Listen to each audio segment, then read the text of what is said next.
Hello adventurers and welcome back to my channel. Today is a breezy, and by breezy I mean 40-mile-per-hour wind day, but I am in South Pass City here in Wyoming, and today we're going to be checking out some old structures and a little bit of history as we walk through history on a very interesting scenic tour. I have something planned for us today that's going to be kind of exceptional, so just buckle up because this one's going to be interesting. Started off here in what used to be the dance hall and is now the gift shop, and I picked up one of these maps and walking guides. Now inside this walking guide they have lots of cool information. They have various buildings and each building is described and explained in this pass book basically. Now the cost of admission for an out-of-stater is $8, for an in-stater is $4, and all of these structures are original structures that they've just been working on. They have a great foundation here to do so, and so now it's time for us to go explore. South Pass City was born in the summer of 1867. Unlike hundreds of other western boom towns, this one endures to present day. It is a rare blend of hard work, circumstance, and foresight that has resulted in one of the best preserved towns and gold mills in the West. Rumors of early gold discovery along the Sweetwater River date back to 1840s. So I'm walking along, I'm taking this tour, and I'm having a blast. It is still pretty windy, but at the same time, it is awesome. So all of these buildings were actually from this area. They were not brought in. These were the actual buildings from this area. I just went into the saloon, and the saloon is so neat. It's a smaller saloon than some that I've seen. However, it had a big story. In fact, there's a couple guys in there right now, and they're selling up some sarsaparilla. I didn't get one because, you know, sarsaparilla is basically root beer, and I don't drink root beer, but that's okay. There is some information in this little pamphlet. Each building has a small number on it, and then you can find the corresponding information inside for the self-guided tour. There's some great information here, but they do have a few people kind of moving about in the city also to give you some tips. So let's go check out the jail. It pays to talk to people whenever you're traveling around, and one of the things that I learned about the jail here is it is the oldest standing jail. It was only the second jail in all of Wyoming. So to have it standing here so we can see it today is pretty fascinating. Not to mention, considering that a lot of jails that you see in little pioneer areas are very small, this one's kind of big. This is the Sweetwater County Jail, and it was built in 1870, and these tiny, dark, unheated cells held prisoners until 1875. Okay, I'm gonna take off my sunglasses because even coming into the secondary room, it's pretty dark in comparison. But oh wow. Now picture this. This is it. This is all you have right here. It's basically the size of a bed, but there's no bed, there's no toilet. You would have like a bucket and maybe a bedroll, maybe. That's being generous. The ceilings in here are tall. There is no ventilation except for this on the door.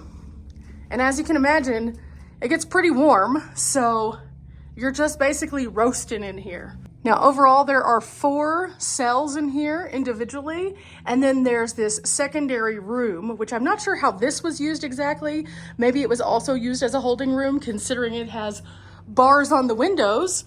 But wow, this is crazy. The second oldest jail in all of Wyoming, the only standing one today. That would be crazy. Can you imagine? So one of the things that they told me whenever I was in the saloon was that basically the life of the miners was pretty dismal. They would go to work, they would get off work, they would go to the saloon, and that would be their social place. They weren't necessarily just pounding them back. They had a pool table, they had some card tables and things, and that's where they would get their interaction. Many of the miners were single, they didn't have women, and even the ones that did, a lot of them would still end up at the saloon. Now this was not the only saloon. They know of at least 14, and he said that's a pretty conservative number. So this particular saloon, however, was located directly next to the jail. So you can only imagine that this one had a reputation for being a little less rough and rowdy. But still, the threat of jail, if you get turned too much, yeah, that'll do it. So as we look at our map, we have now seen 22, which was the saloon, 23, which was the jail, and we're about to go up to 24. Before we move up to the house though, there's another fun fact about the jail. Not only was it built for $2,000, but it later served as a schoolhouse. It was converted into a schoolhouse because they needed a building for that. And there's something pretty interesting above the door that's very faint. but you can still see it just a little bit. A, B, C, D, E, F, G, H, I, J, K, L, M, N, O, P, Q, R, S, T, U, V, W, X, Y, Z. Do you see why it's a little more weird? It's a jail, but it was a school. I mean, they needed to use the building for something. Number 24 is the Libby Cabin. In 1899, turmoil at the Carissa mine resulted in Harry Libby's loss of employee housing, so he constructed this log home. After less than a year of residence, Libby moved his family high and far away from South Pass City, apparently to head up gold mining operations in a different county all the way in California. 21 is the Sherlock Barn, and this barn was actually built in 1890s of logs salvaged from earlier structures, apparently. This part of town was located in an area that had several stables that catered to the miners, investors, or locals who wanted to rent or buy horses, wagons, or board their own animals. As we move through here, you can see each one of these stalls would have a little area where the hay and the water could go, and it goes pretty deep back here. This is not a super tall structure, but there is plenty of room for each of the people that would have been renting the space. Not to mention, in each of these stalls, you can also see some of the equipment of the time. Now, it does get pretty dark and spooky back here in this little ghost town area, but there's something else at the front I want to show you. This is amazing. The group here, they raise money to restore each of these properties, and in doing so, they have done a phenomenal job. It allows you to truly see what the structures would have been in their heyday, as opposed to seeing buildings that are falling apart and decaying. They have restored them so that we can understand the time period and the history a little bit more. And giving all these little details is so helpful because this is from a time well before us. In fact, the mining boom that happened here, like many communities, it popped up. So many people were here. And then it busted. And whenever it did, a lot of people abandoned these areas because they were inhospitable. Winters here are pretty bad. And in fact, there's only like 5 actual residents who still live in this area. And many times they get trapped during the really bad snow. So they have like snowmobiles and ways to move around that they did not have back in the day whenever all of these structures were original. So it's pretty fascinating to see how they would have lived and thrived and done things. And this little room over here, let's take a look. You can see some of the antique saddles and lanterns in here. And this room is just chocked full of great items. As you can imagine, this was a booming city and we have only seen like 3 or 4 buildings. So let's go to downtown. Let's go see what's going on. They have a hotel, they have another shop, they have a few personal buildings, they have some businesses, and all of them are ready for us to go and explore either through the windows or by walking in. This is a really great investment of $8, let me tell you. This place is amazing, and the history here is so accessible thanks to this guidebook. Oh, this is incredible. Look at this. There's a barber chair there. They have some beer and wine, it looks like. On this side, they have some poker going on, and it looks like even some roulette over here. My favorite thing about this is they have quotes from some of the people who are affiliated with the actual properties here. This is amazing. You can see it's set up so that you can look through plexiglass, so it protects and preserves all of the things inside, but also gives you a nice big pathway so that you can get from side to side, creaky floorboards and all.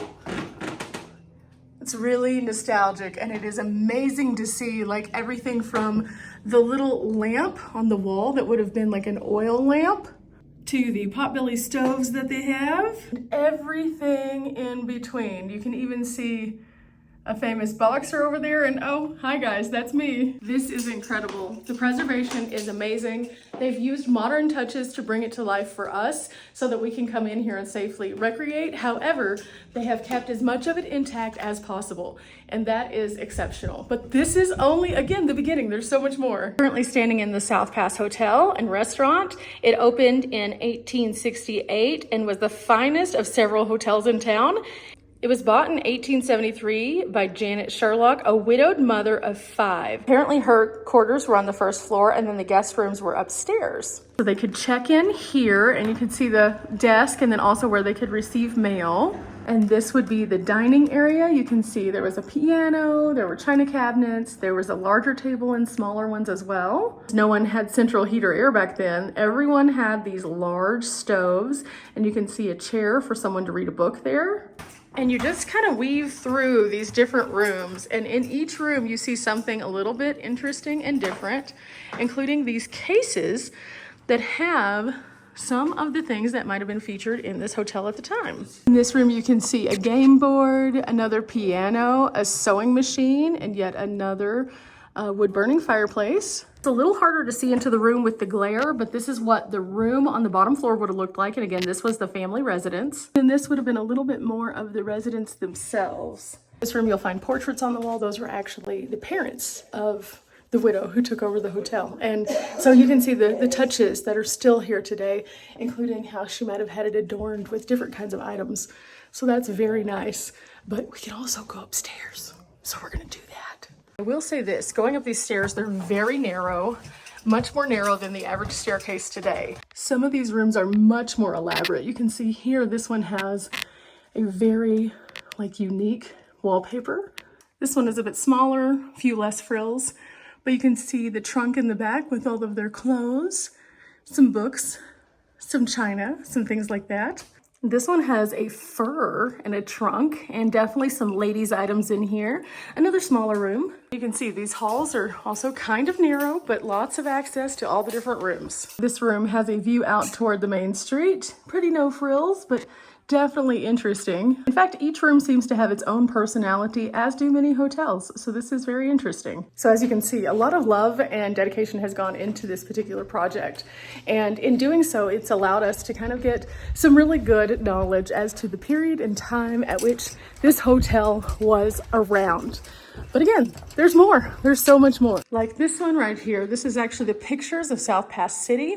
And these are from archival photographs. So you can see some of the actual residents who lived in this region. These date way on back. This is a war chief's tent and some of the villages that were in the South Pass region. This one right here is all about moving the mill, and you can see history unfold through a series of photos that are absolutely amazing to see.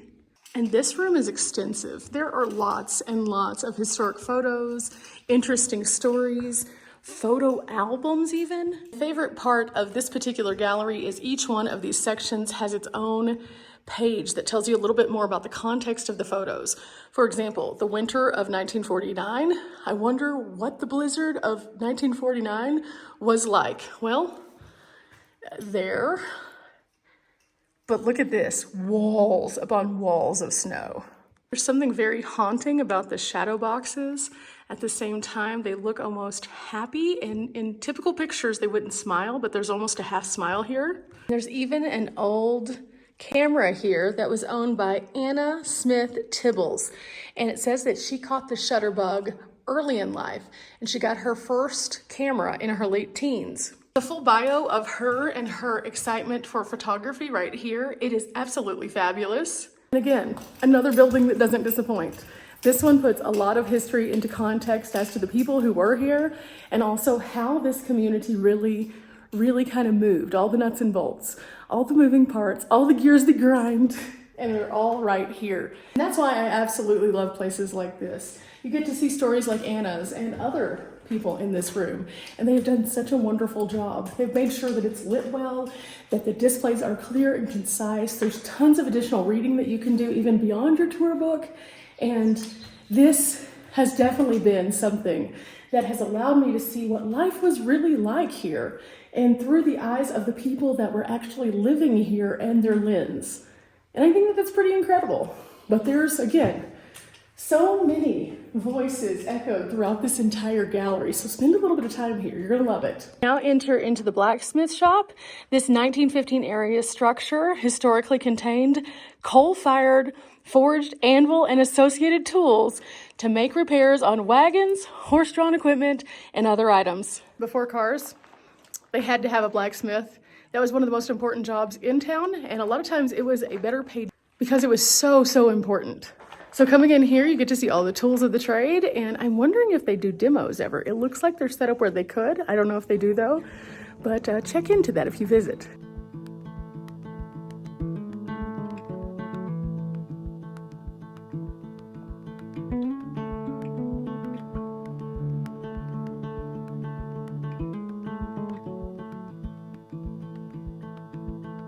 Now, clearly looking into this home, it's a bit more fancy than some of the others.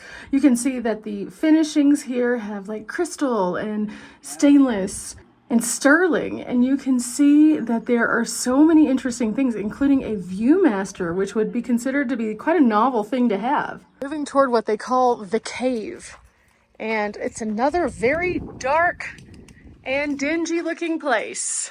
The cave was built in 1868, and the interior room was lined with locally kenneled bricks. There's a vault door on here that goes into this area, which is very dark and much cooler because it's recessed into the mountain itself.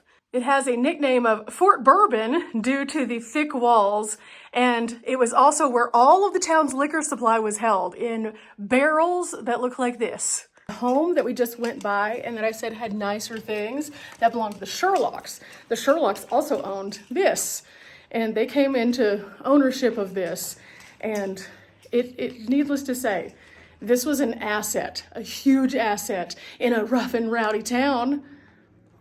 Yeah, pretty interesting stuff. This is also a part of the Oregon Trail. I had no idea. Founded in 1868 and was considered to be a great gold camp, part of Wyoming's historical heritage. And it was acquired for preservation May 18th, 1966.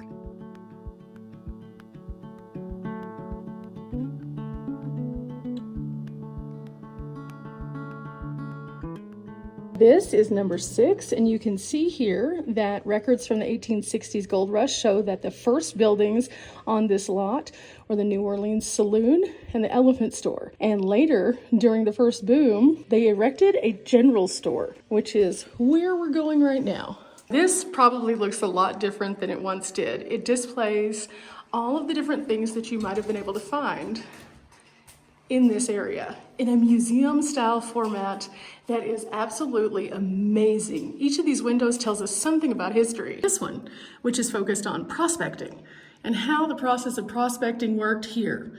It was hard labor, and it was not as easy as they thought it would be, which is part of the reason why many people left this area. This one that actually talks about the district laws for the Dakota Territory. We learn how they determined through this little office what kind of minerals were present in any particular sample of ore. There were 2 offices that could do that here in town because the town was booming at one point.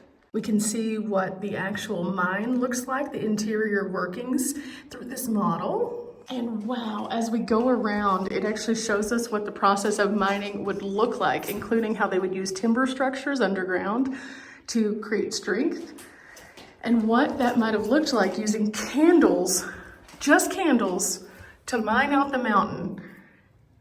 You can see in the back there, it has some little holes where they're drilling it out, and then they put dynamite for blasting. We have a hoist house in here that shows you what a hoist house might have looked like, and also some of the pieces that you would have found in that area. And of course, you have drills. Mining would not be the same without some form of drill. Now, the earliest of miners started out with hand picks, and then they moved on to dynamite, and then they moved on to drills, and then they moved on to combinations of those series of things. And along the way, safety changed, how they navigated in the mines, and currently, still today, there is mining in lots of places. And it looks very different than it did here whenever they first started out, that's for sure. Even with that, the mines here were pretty successful for a while, until the bust happened, in fact. But there's a lot more again, a couple more buildings to go before we head back to the parking lot. Just came into the general store, and this is a very nice general store, but I was just told that this is the first building that had electricity and a phone in town. And so you can come here and see all of the interesting things that they used to have in a general store, which literally ranged from food to tobacco and shoes and almost everything in between. But you could also, while here, pick up your mail and apparently make a phone call, which is kind of cool. There's some beautiful things in here that are really neat to look at, so I'm going to show you a few of those. But this is an epic way to conclude our tour of the city today. This is so amazing. After that general store, I was just so blown away. I found out that actually the son of the man who owned the store, he was wounded in the mines. He became where he could not work a regular job, so they wanted him to still be able to thrive. So he learned how to do things despite being blinded by the mines. He was able to maintain the shop. He listened to audiobooks on a phonograph. He made sure that the stove kept going in the general store at all points so that none of the goods would freeze. And he lived in the back and became a fixture of the community for many, many years. And I think that stories of the people themselves, that's what makes these places special. We've learned about why the bust was here, why the boom was here, who was here, and also how they discovered this particular area. But along the way, we also got to see some amazingly preserved buildings, and I am so appreciative to the group that worked so hard to preserve these for us to see today. If you are interested in preservation yourself, you can join the Friends of South Pass City by making sure that you check out their website, southpasscity.org. You can make donations there, find out about special events that they're hosting, and then also you will get some member benefits. I think that it's just a really great way to do something epic to protect our history. And the stories of these people are a part of all of our history. Maybe we weren't related to them, maybe we didn't live here at that time, but their stories tell of a time long since past that all of our ancestors had to go through at some point. Whether they were an immigrant to this country just seeking fame and fortune, or if they were a hardworking farmer, someone somewhere in your family has been impacted by these stories, whether it's on the hard work end like the mines, or in the banking end where it's a little bit more fancy. Remember guys, we're not here for a long time, but we are here for a good time. Go out to a place like this, check it out, especially one with a great walking tour. You won't regret it. Till next time, bye!